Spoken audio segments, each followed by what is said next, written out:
Hello everyone, today we are solving an elite code question that is 1752, which is check if an array is sorted and rotated.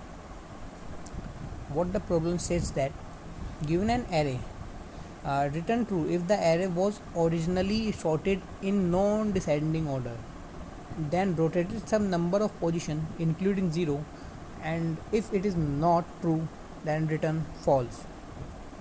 So basically हमें करना क्या है, देखिए जैसा कि ये हमें साफ तरीके से दिख रहा है कि ये शॉर्ट तो है पूरा एरे, बस हमें कुछ रोटेशन परफॉर्म करने हैं. लेट सपोज हमने इसमें राइट सर्कुलरली ये जो 2 है इसको हमने यहाँ अपेंड कर दिया, तो ये नेक्स्ट टाइम क्या बन जाएगा 2, 3, 4, 5 एंड 1. हमने एक बार और अगर हम एक बार ये ही परफॉर्म कर दें, एक बार और हम राइट रोटेशन परफॉर्म कर देते हैं सर्कुलरली, तो क्या होगा ये 1, 2, 3 and 4 and 5 which is an sorted array. So this from here we say it is invalid, so we just return true. So how can we implement through the code? Let's look the solution of it. Yeah, this is the solution. Here we just trying to iterate over all the elements one by one and check if the हम क्या check कर रहे हैं इस वाले case में कि क्या हम जो हमारा जो नेक्स्ट एलिमेंट है क्या हम उससे बड़े हैं. अगर बड़े हैं तो हम काउंटर को प्लस प्लस कर रहे हैं, जो कि एक इनिशियलाइजेबल वेरिएबल है, जो कि हमारे पास या तो बस एक बार ही हो या फिर एक बार से ज़्यादा ना हो. इसका लॉजिक क्या होता है, एक बार हम ड्राई रन से समझते हैं कोड को. पहले हम कोड लिख लेते हैं. Let's suppose we have an function which we have an integer array that called as num. ठीक है, we first taking an variable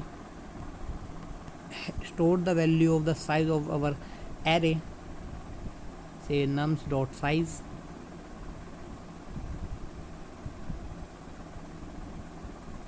Okay, initialize and counter variable to count how many times the previous element is greater than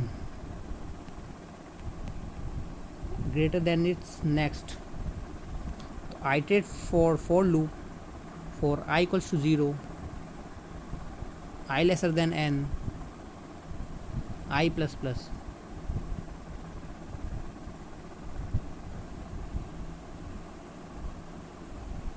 now सबसे important इसमें यही है, ये कि हमें ये क्यों करना पड़ा, ये मैं भी बताता हूँ. सबसे पहले हम इसको लिख लेते हैं. इफ़ अगर हमारा जिस टाइम अभी हम जिस पे खड़े हैं नम्स ऑफ आई, अगर ये बड़ा है किसके नम्स ऑफ आई प्लस 1, अगर हम ये करते हैं तो क्या ड्रॉबैक आता है अभी देखते हैं. Nums of I plus 1 counter को कर देता है plus plus. Return a good and just return.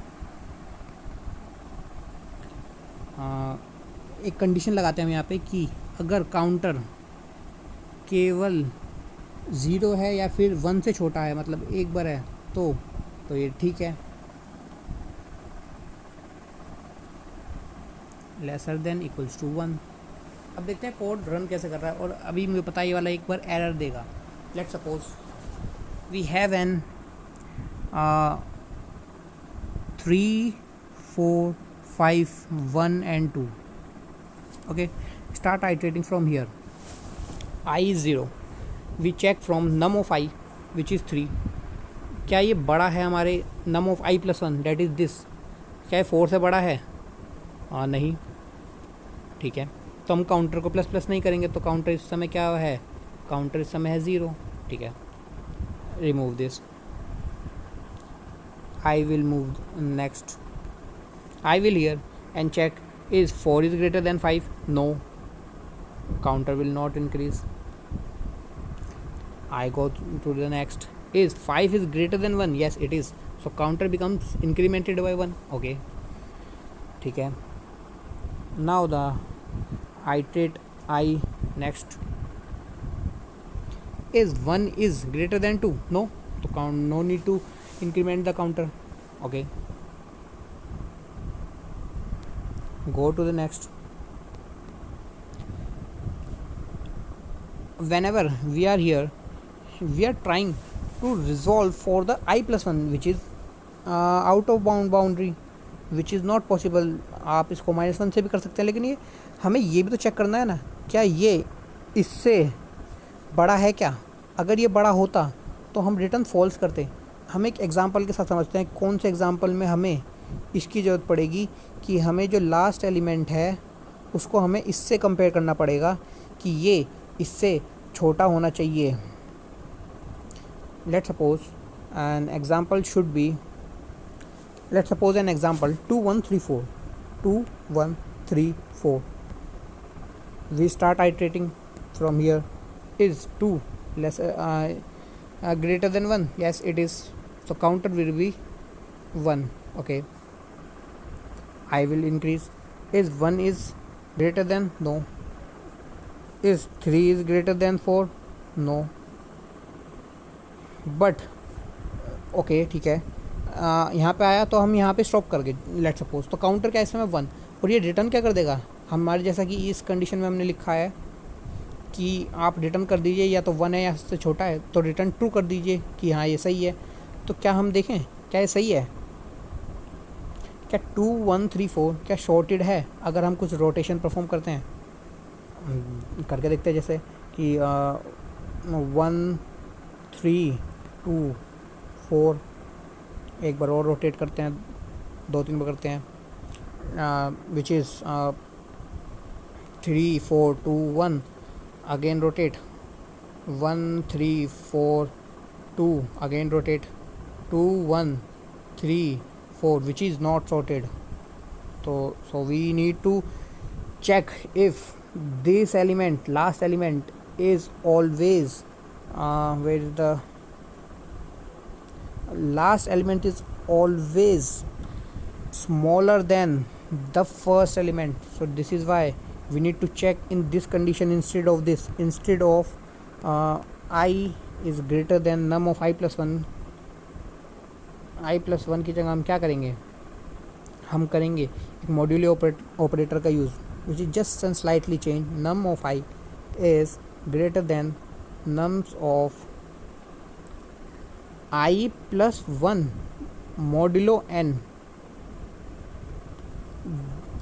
At all the time they give then indexes 1 2 3, but whenever it is this which is say 0 1 2 3, so 3 plus 1 that is 4, and size of an n is also 4. So 4 divided by 4 is equals to 0, which is an first element, so it compares with first. So this is how क्या हमारा num of I which is and 3 I 3 not it is 4, क्या हमारा 4 is greater than num of I ये 0 element which is 2. क्या ये true है, ये true है. तो काउंटर क्या हो जाएगा हमारा प्लस प्लस, तो काउंटर इस समय क्या हो जाएगा 2 हो जाएगा. और जैसे ही हमने अपने केस में लिख रखा है, जैसे ही अगर 2 से बड़ा है काउंटर तो हम रिटर्न क्या कर देंगे फॉल्स. कैसे देखो, क्या 2 is lesser than equals to 1 है, क्या 1 बड़ा है नहीं, तो ये क्या रिटर्न करेगा false, which we need to return in this case 2 3 1 4 में. So this is how we solve this. Look the code at last. This is the solution. And talking about this time complexity, how much this for loop runs for, it is just run for time take is order of n and space is just order of 1. Thank you.